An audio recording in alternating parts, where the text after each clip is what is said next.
Այդ մարդկանց ձայները որևէ կերպ չի հաշվարկվել։ Իշխանությունը ել ավելի դժվարին վիճակի մեջ է հայտնվում եւ նոր քաղաքական ճգնաժամի նախադրյալներ ուղենշում արդեն սոցիոլոգները առանձնապես չեն սխալվել։ Ազգային քաղաքացիական հասարակության ներկայացուցիչները եւս պարտավորություն ունեն հասարակության հետ ավելի արդյունավետ շփվելու։ Պետք չի հաստատվել, սա մի քայլ առաջ է։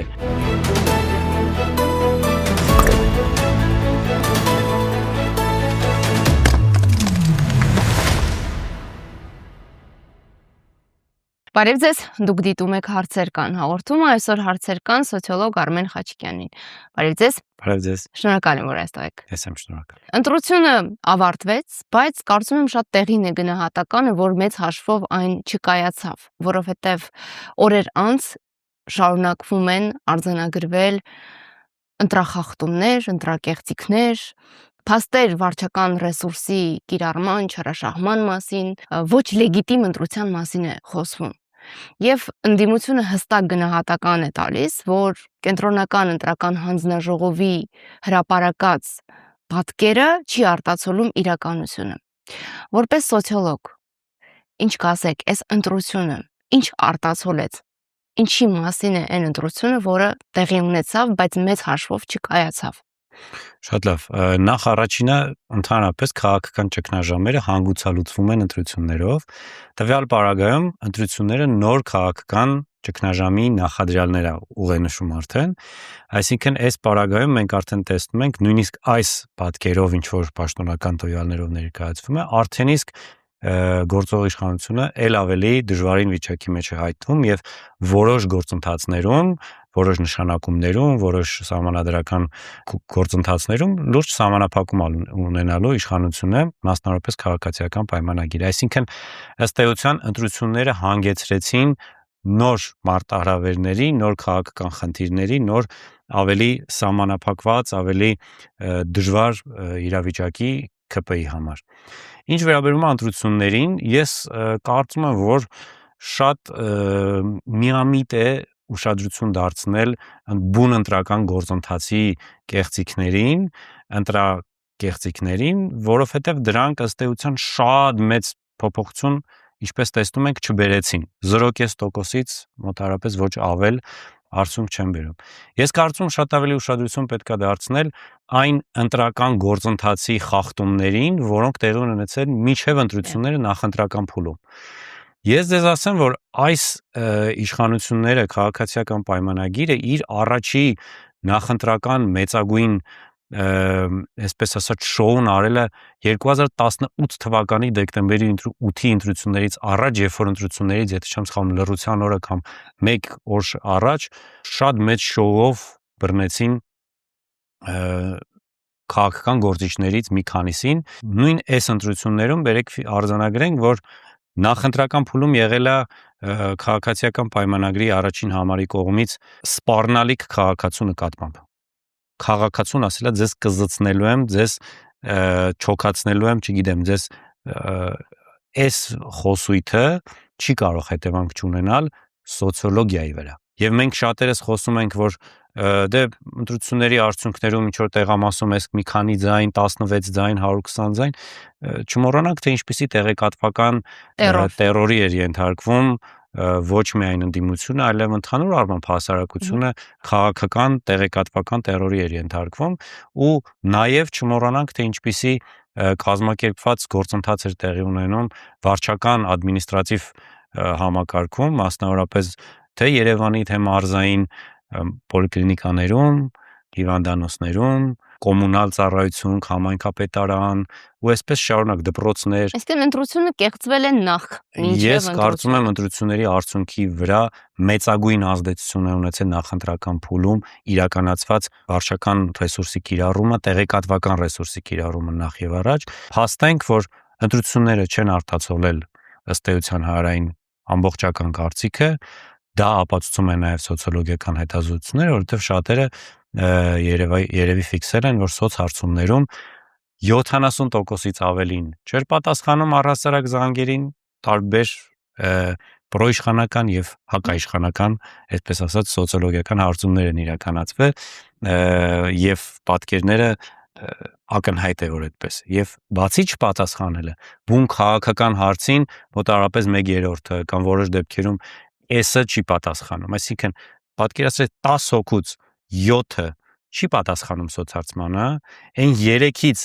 առնվազն 1-ը չի պատասխանում քաղաքական հարցին։ Այդ մնաց 10-ից 2-ի պատասխաններ արտացոլվում սոցիոլոգիական հետազոտության մեջ, իսկ այն որ չէին պատասխանում, այնպես չի որ օդից որոշում են չպատասխանել։ Վախի մթնոլորտ, ավելորդ զգուշավորություն, հավելյալ ուշադրություն, որպեսզի իրանք դժվարին վիճակի մեջ չհայտնվեն, ինչ որտեղից իրեն չզանգեն, ասեն ինչու եք այս դիրքորոշումը արտահայտել։ Որոշ քաղաքական ուժեր, հատկապես ընդդիմադիր, կարծեք սլաքները ուղեն դեպի սոցիոլոգիա, տպավորություն ստեղծելով, որ սոցհարցումները այլ պատկերի մասին էին իրենց հուշում եւ տեղի ունեցավ ճիշտ հակառակը, այսինքն մեծ հաշվով մեղավոր են սոցիոլոգները, մեղավոր են քաղաքացիները, որոնք չեն պատասխանել հարցերին, մեղավոր են քաղաքացիները, որոնք անկեղծ չեն պատասխանել կամ պատասխանել են մի բան, ընտրել են այլ բան։ Ես իհարկե չեմ բացառում, որ որոշ սոցիոլոգներ այնուամենայնիվ արջի ծառայություն մատուցել են, բայց երևի թե չարժե սլաքները ուղղել դեպի ձեզ։ Ինձ ուղղված սլաք կարծես թե չկա, բայց առհասարակ այո, մասին չի, այլ ներկայացուցիչ։ Ցավոք սրտի քաղաքական ուժերը հատկապես պարտվելուց հետո կամ չհաջողելուց հետո մեղադրում են բոլորին, բացի իրենց։ Եվ զարմանալի է, թե ինչպես է ստացվում, որ տարիներ շարունակ քաղաքական ուժերը դասեր չեն քաղում իրենց իսկ սխալներից։ Եվ ուրիշների սխալներից նույնպես։ Այսինքն ինչպես կարելի է ունենալ այսպիսի իշխանություն, որը բազմաթիվ ընդդիմադիր քաղաքական ուժերի համար նվեր կլիներ իր ձախողումներով, իր սայթաքումներով, իր բառապաշարի բազմաթիվ բաց թողումներով եւ ընդդիմությունը չի կարողանում օգտվել այդ ամենից։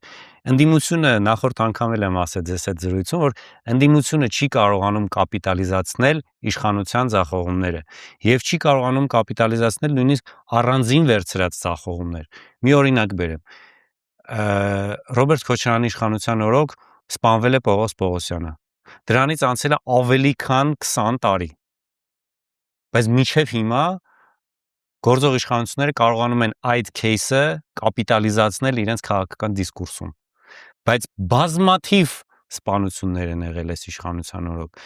Սոնա Մնացականյանը վրայերթի է ենթարկվել վարչապետին ուղեկցող ավտոշարասյան մեքենաներից մեկի կողմից։ 15 զինվորներ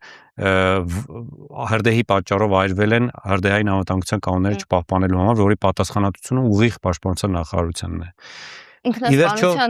Ինքնասպանության դեպքեր պաստառը պատրելու համար մարդուն վարչական տուգանք հասնում, բայց մարդուն տարել են, կալանավորել են, հերիք չի, ձերբակալել են, մի հատ էլ ինքը ինքնասպանություն ա գործել։ Պետության պահպանության ներքո։ Եվ այս ամեն ինչին, եթե գումարում ենք նաև ռազմական գործողությունների ժամանակ մոտ 5000 զոհերին, այս ամեն ինչը ցավով եմ ասում, բայց այս ձախողումները, որի արդյունքում եղել են մահեր, մարդկային կյանքի կորուստներ, ընդդիմությունը չի կարողացել կապիտալիզացնել եւ ճիշտ դիսկուրսի միջոցով բերել այն հիմքը, որ այս իշխանությունները տապալել են այս ոլորտներում քաղաքական գործունեությունը։ Սա արդեն ընդդիմության ձախողման մասին է խոսում։ Իհարկե հասկանում եմ, որ այս ոչ լեգիտիմ ընտրության թվերը քննարկելը մի քիչ վիճահարույց եւ խնդրահարույց է, այդուհանդերձ մի կարևոր հանգամանքի կուզեի ուշադրություն դարձնեինք։ Երբ մենք նայում ենք արդյունքները, այսքանով հանդերձ տեսանելի է, որ առնվազն 4 ուժի միավորման դեպքում, ընդդիմադիր հռչակված 4 ուժի միավորման դեպքում, որոնք քաղաքական նույն գիծն են տանում, շատ հնարավոր էր, որ ընդդիմությունը ի վերջո կհաղթեր։ Այսինքն, եւ այդքան ձայն չէր Փոշյանը, ինչի հաշվին Նիկոլ Փաշինյանը ստանում է լուրջ առավելություն։ Այսինքն, պատկերը անգամ այսքանով հանդերձ ցույց է տալիս, որ Նիկոլ Փաշինյանը անպարտելի չէր, բայց ընդդիմությունը պարտվում է ընդդիմության ստեղծած միջավայրը եւ քաղաքական համակարգը, որը պետք է լրջագույն խնդիրներ առաջացներ Փաշինյանի համար։ Ինձ թվում է դուք ձեր հարցին պատասխանեցիք արդեն, այո, ամբիցիաների հետևանք էր, որ ընդդիմությունը միասնական ճակատով չգնաց, ավելին բազմաթիվ ձայներ փոշիացնողների հայտ եկան ու որպես օրինակ կարող եմ ասել 8 18 ուժերից 8-ը 0.5%-ը չի գերազանցել։ 18-ից 8-ը 0.5-ը նույնիսկ չի հաղթահարել։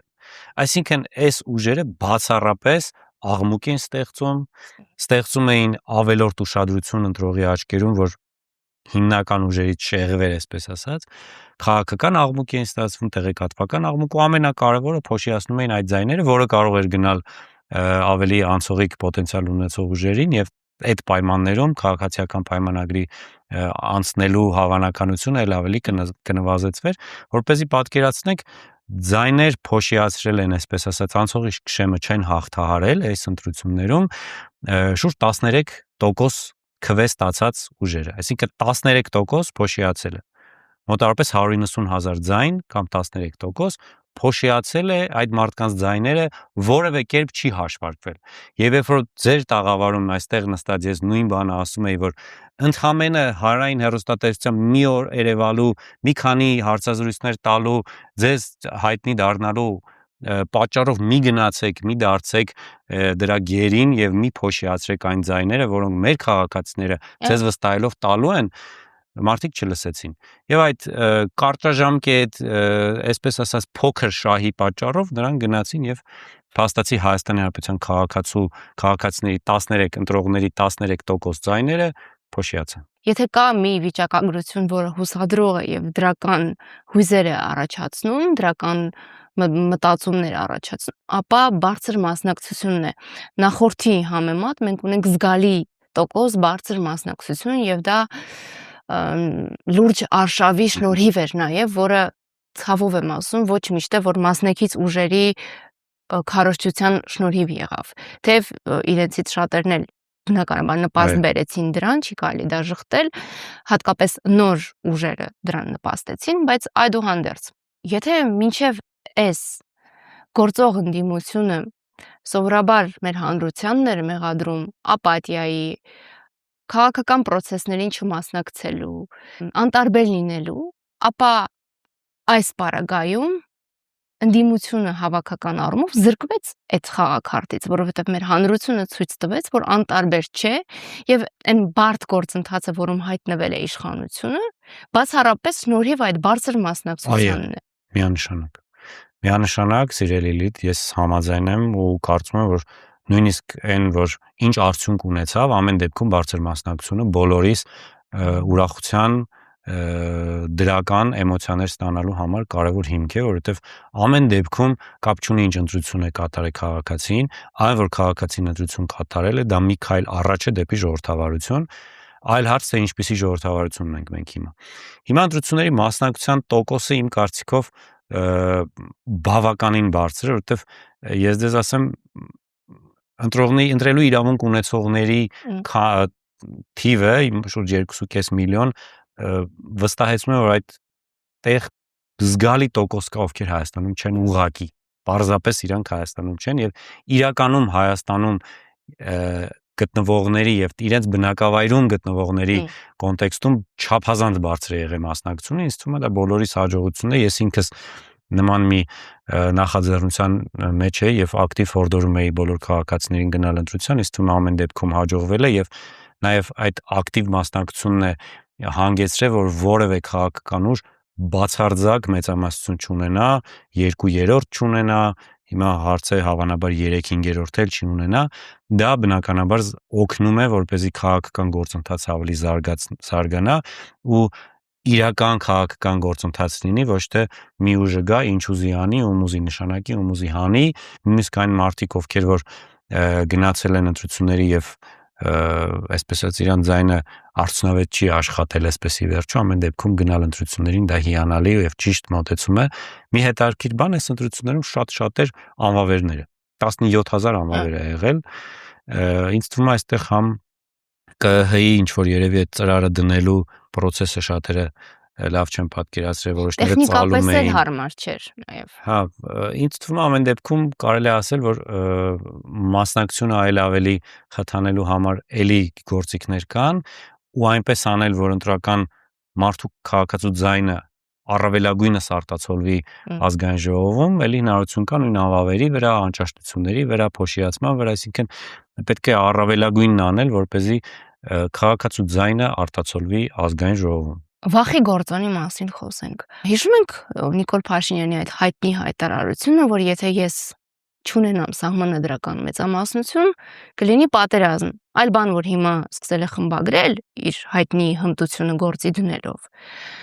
բայց ինքնին դրանով ապացուցում է, որ հորինվածքով շանտաժի է ենթարկել, հարկադրանքի է ենթարկել մարդկանց, ինչը նույնպես դատապարտելի է նաև քրեական օրենսգրքով։ Հետևաբար մենք կարող ենք արձանագրել, որ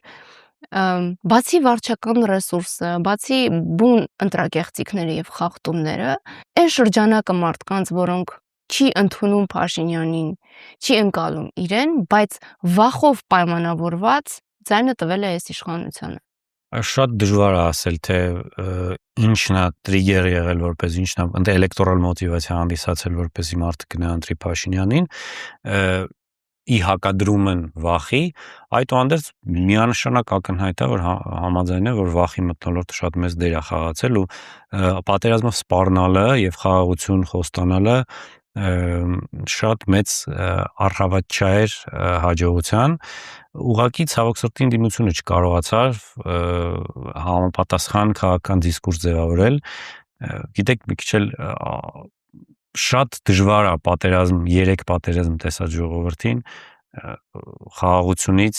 զատ որևէ այլ տիպի դիսկուրս լսել։ Պատկերացնում եք, խաղաղությունից խոսում է մի մարդ ու իրեն ներկայացնում է խաղաղության երաշխավոր մի մարդ, որի օրոք տեղի է ունեցել մեծ պատերազմ,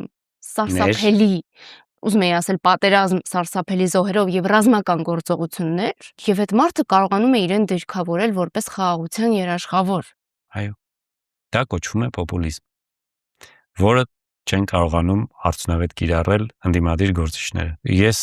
նույն երբ որ խոսում եք սոցիոլոգիայի մասին, ես ձեզ ասեմ, ցավոք սրտի սոցիոլոգիայի գիտության տեսական եւ պրակտիկ հնարավորություններից լավ չի օգտվել նաեւ ընդդիմությունը, եւ երբ որ մեղադրում են սոցիոլոգներին, ես ձեզ ասեմ, սոցիոլոգները առանձնապես չեն սխալվել, այն մարդիկ, ովքեր չեն կարողացել ճիշտ կարդալ սոցիոլոգիական հետազոտությունները, իրանք սխալվել են։ Ասում եի, որ այս սոցհարցման մեջ պետք է նայել քանի տոկոսն է, որ չի պատասխանել, քանի տոկոսն է, որ չկողմնորոշված է, այս չկողմնորոշվածը հավանաբար այս կոնտեքստա գնալու։ Այսինքն սոցիոլոգիական հետազոտությունները կարդալ մարդիկ չեն կարողանում, ոչ թե սոցիոլոգներն են սխալվում, էլի։ Այսինքն երբ որ պացիենտին տալիս են դիագնոզ, որտեղ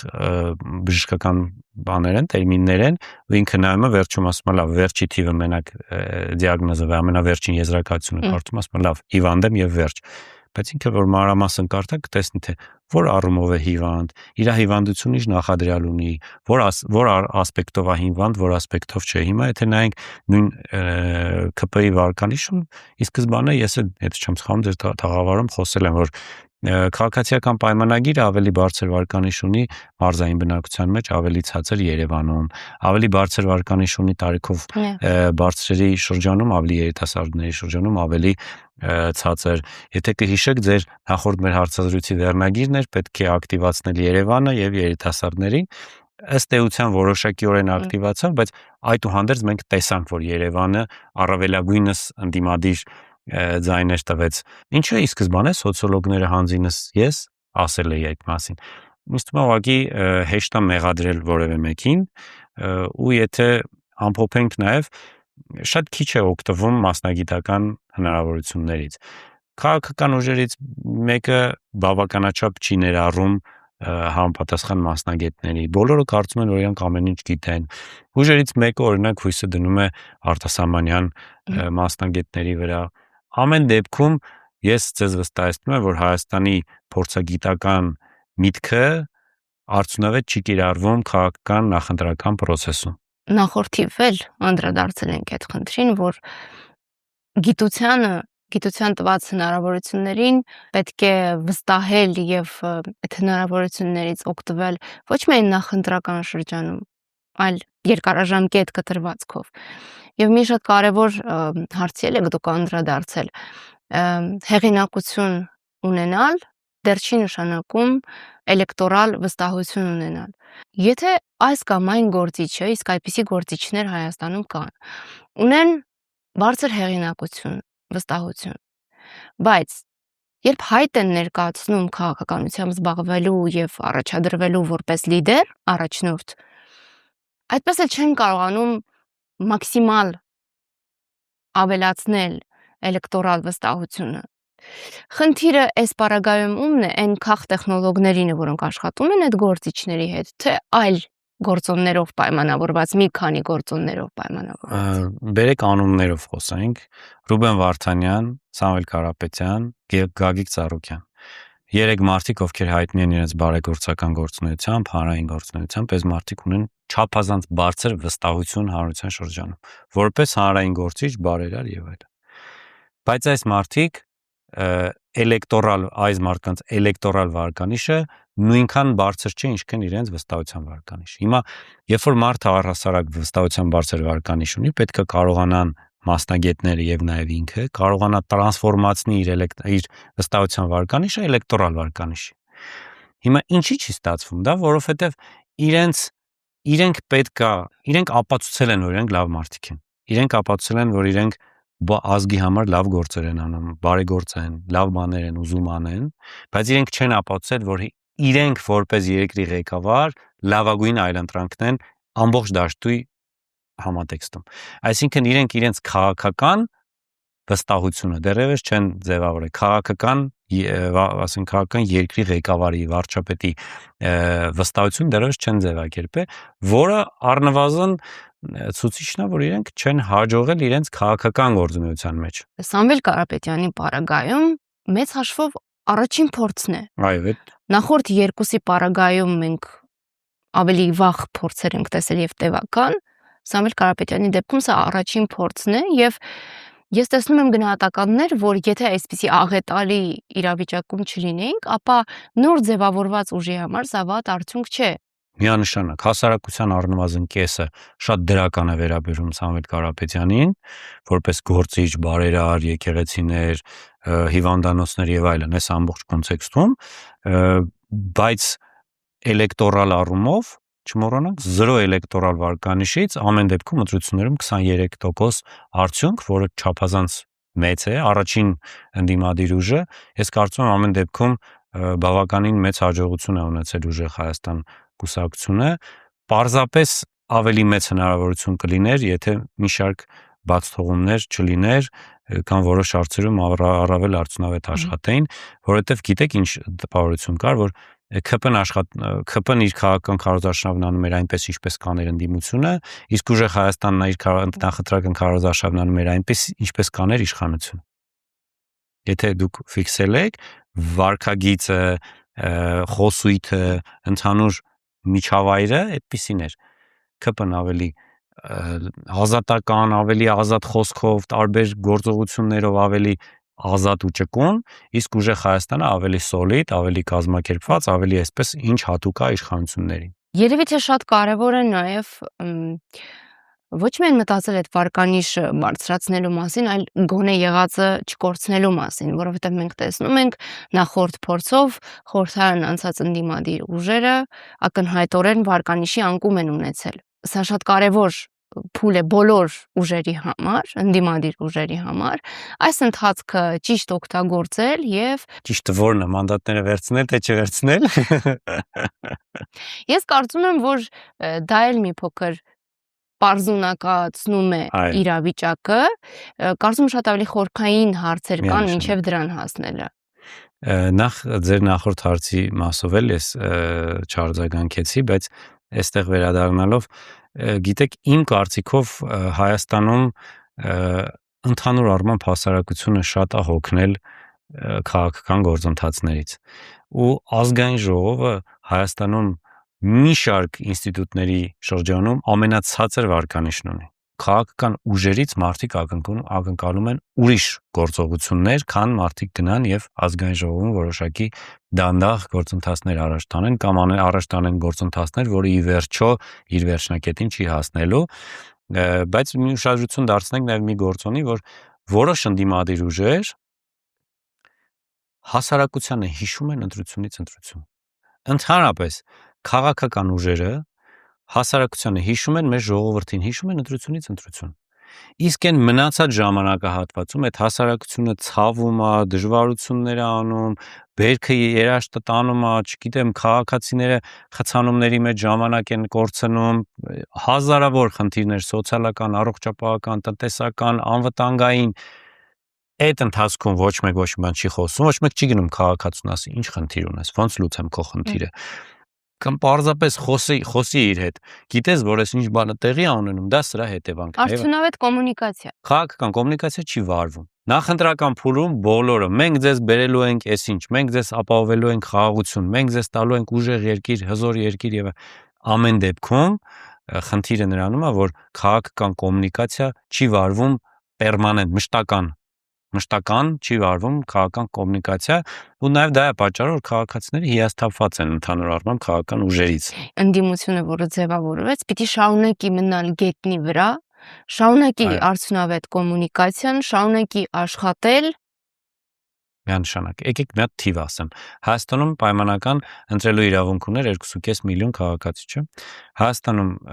ընտրել է 1.470.000, մոտ 1.5 միլիոն քաղաքացի։ Ինչն է խանգարում, որ օրինակ պայմանական 30 падգամավոր պայմանավորվեն, գնան, փորձեն բոլոր համայնքներում հանդիպեն մարդկանց հետ, ոչ թե եթերային պարտադիր չի նկարահանվում, պարզապես շփվեն մարդկանց հետ։ Դա է նաև պատճառը, որ ասում եք, ինչի օրինակ հանրային մեծ վստահությունը չի հանգեցնում քաղաքական վստահության, չէ՞, որովհետև այս մարդիկ չեն շփվում քաղաքացիների հետ, քաղաքացիների իրական դարդուցավը, իրական դեզինֆորմացիան, իրական, այսպես ասած, բնազդային պատկերացումները, էմոցիոնալ պատկերացումները չեն պատկերացնում։ Ես իմ հայրենի քաղաք Վանաձորի օրինակով ասեմ, ես ընտրությունս կատարել եմ Վանաձորում եւ Վանաձորում մարդկանց հետ շփվելուց ես բացահայտել եմ, որ սարսափելի իրացիոնալ բացատրությամբ են իրենք ընտրում այս կամ այն ուժի։